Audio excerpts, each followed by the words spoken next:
So set up na. Sige. Start. Okay, namatay yung magic eye. Ayan. Or yung kanyang indicator light. Sige. Up. Wait lang. Pakiangat sa kuan. This light dito. Dikit mo. Yan.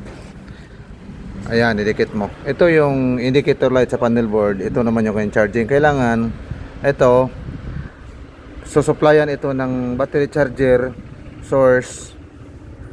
Itong indicator light mamamatay. Iilaw ito ng malakas.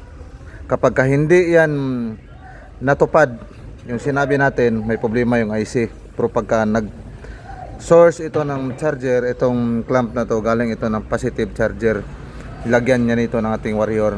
Kailangan mamamatay yung panel board, indicator light, iilaw ito ng malakas. Sige Jong,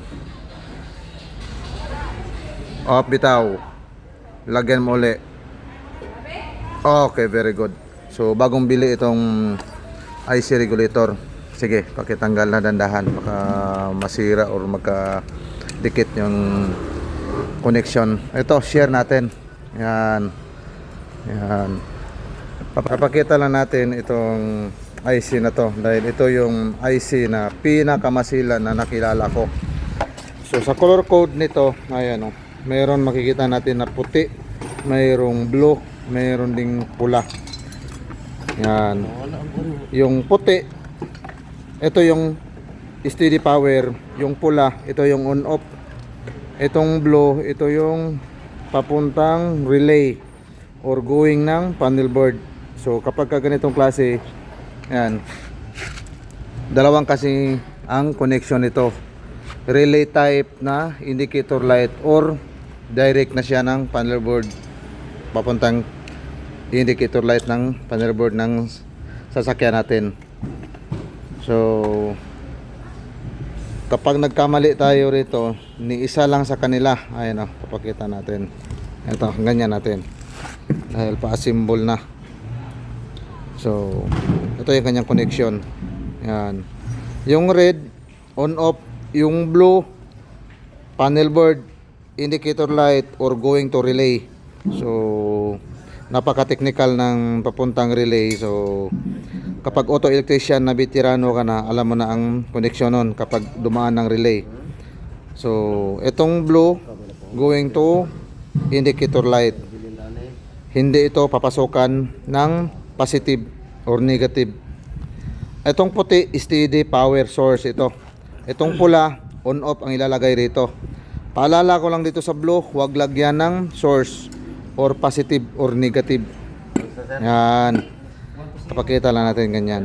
So 5001 yung code nito. Isa sa pinakamatinik o pinakamahirap i-test na IC. So dito shop, yan o. Tinest ng ating mga Warrior. Yan. So ready to assemble na. Nagka-problema is yung IC regulator, pati yung carbon brass. Papasilip natin yung luma niya. Ayun siguro sa niya dyan. Ito. Yan. Nagpalit tayo. Dahil hindi na ito umiilaw yung kanyang charge. Yung nakikita naman kanina, yung ating indicator light, lumalakas siya kapag pina-start. So ito, goods na goods. Lahat ay natupad. Or pag on na susi, mayroon itong indicator light. Pag start, namamatay. Ito naman ay direct stator exciter ang tawag nito. Hindi ito diode exciter, yung may maliliit na diode. So stator ang exciting nito o nag-excite dito. Yan, ito yung kanyang stator. Yan, ito naman ang kanyang rectifier. Yan. So ito ay sharing knowledge video. I hope makakatulong itong pinapakita natin na IC regulator. Yan.